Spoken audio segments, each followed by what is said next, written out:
하루도 여러분의 삶 가운데 하나님의 은혜가 풍성하기를 바랍니다. 오늘은 우리를 형통케 하시는 분이라는 말씀 제목 가지고 하나님의 은혜를 같이 나눠보도록 하겠습니다. 멜기세덱이 떡과 포도주를 가지고 아브라함을 찾아왔을 때 소돔왕도 함께 아브라함을 찾아왔습니다. 소돔왕이 아브라함에게 사람은 내게 돌려보내고 물품은 내가 가지라 말했습니다. 마치 소돔왕이 아브라함에게 하사품을 내리는 것처럼 말하고 있습니다. 하지만 전쟁에서 승리한 아브라함이 전리품을 가지는 것은 당연한 일이었습니다. 전쟁에 패한 소돔 왕이 전리품 문제를 놓고 이래라 저래라 말할 수 있는 위치가 아니었습니다. 어떻게 생각하면 소돔 왕이 주제 파악을 못하고 있는 상황입니다. 아브라함은 전리품을 가지는 것이 자신이 가진 당연한 권리임에도 불구하고 소돔 왕의 제안을 거절합니다. 전쟁을 통해 얻은 전리품이 형편없고 별 볼 일 없는 것들이었기 때문이 아닙니다. 당시 소돔은 가나안 지역에서 가장 문화가 발달하고 부를 가지고 있는 도시였습니다. 그래서 소돔 성에서 빼앗긴 전리품은 귀하고 값진 것들이 많았을 것입니다. 아브라함이 전리품을 거절한 이유는 소돔왕 때문에 부자가 되었다는 소리를 듣기 싫었기 때문입니다. 아브라함이 전리품을 받게 되면 전쟁이라는 것을 이용해 자신의 부를 축적한 부정적인 이미지를 줄 수 있었습니다. 다른 사람의 불행을 이용해 부를 축적한 사람이라는 인식을 다른 사람들에게 줄 수 있었습니다. 아브라함은 그것이 싫었습니다. 아브라함이 전쟁에 참여한 것은 전리품을 얻기 위해서가 아니라 조카 룻을 구원하기 위해서 사랑의 마음에서 전쟁에 참여한 것입니다. 아브라함은 그것을 보여주기를 원했습니다.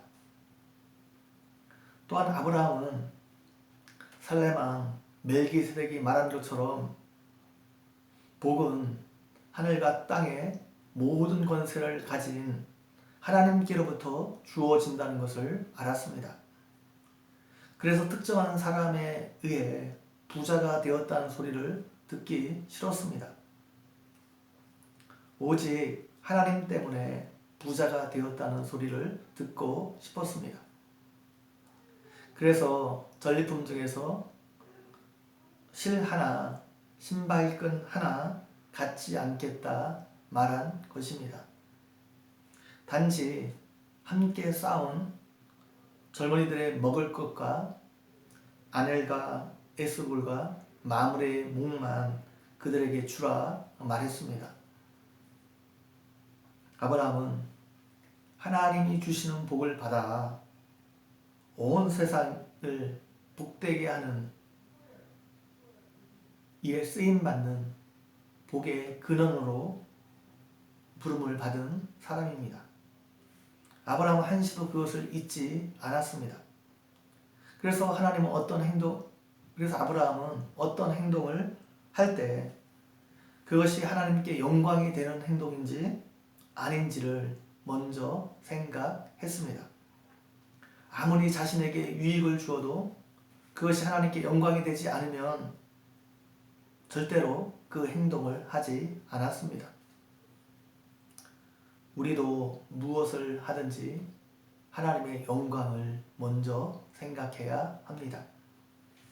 세상적인 상식에도 맞고 내가 누릴 수 있는 당연한 권리임에도 불구하고 그것이 하나님께 영광이 되지 않으면 단호하게 그것을 거부해야 합니다. 아브라함은 전리품을 취하게 되면 엄청난 겁으로 성장할 수 있었지만 그것이 하나님께 영광이 되지 않았기 때문에 그것을 거부했습니다. 전쟁에서 패했지만 소돔 왕은 여전히 당시 가나안 땅에서 가장 유력한 사람 중에 하나였습니다. 영향력 있는 사람이었습니다. 소돔 왕에게 잘 보이면 향후 아브라함에게 여러 가지로 유익이 되었을 것입니다. 그럼에도 불구하고 아브라함은 소돔 왕보다는 살렘 왕 멜기세덱을 훨씬 더 중요하게 생각했습니다. 전쟁과 아무런 상관이 없는 멜기세덱에게 전리품의 11조까지 주었습니다. 복의 근원이 세상에 유력한 사람에게 있는 것이 아니라 하나님께 있음을 보여주기 위해서였습니다. 우리도 세상을 살아가다 보면 소돔 왕과 같은 유력한 사람을 만날 수 있습니다.